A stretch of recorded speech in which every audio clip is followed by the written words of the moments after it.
Iran, the bully of the Middle East, must now make peace. If they do not, future attacks will be far greater and a lot easier. Breaking news first at 9 tonight. President Donald Trump finishing his address to the nation, confirming U.S. airstrikes on Iran. The president posted on Truth Social earlier today about these strikes, saying the nation hit 3 different nuclear facilities inside Iran. Fox 31's Jared Dean joins us tonight with what we know about the strikes so far. Jared?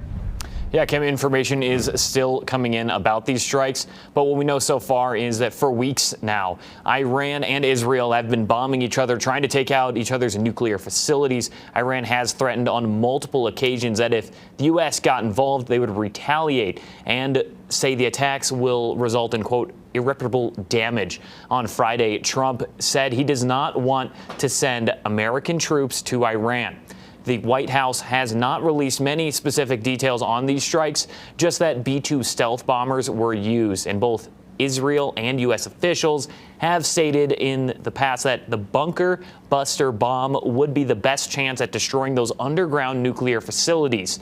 But there's been no official word on if that was used in this attack. Trump is calling for peace after these strikes.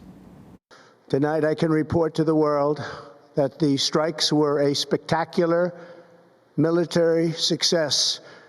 Iran's key nuclear enrichment facilities have been completely and totally obliterated. Iran, the bully of the Middle East, must now make peace. If they do not, future attacks will be far greater and a lot easier.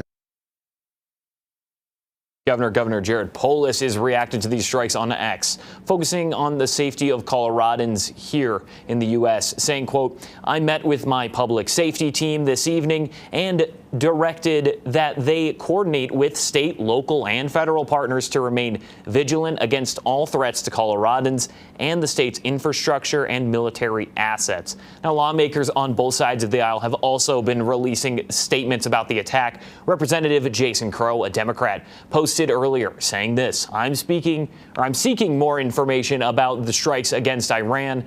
But here's what we do know. 1, Trump broke a promise to prevent America from entering new conflicts.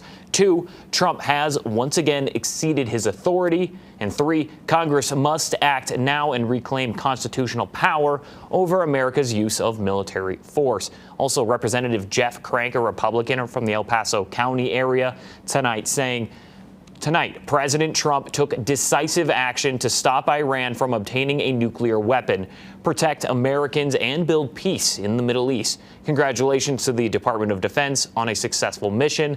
I will have more on the attack, including additional reaction from lawmakers at 10. In the newsroom, Jared Dean, Fox 31.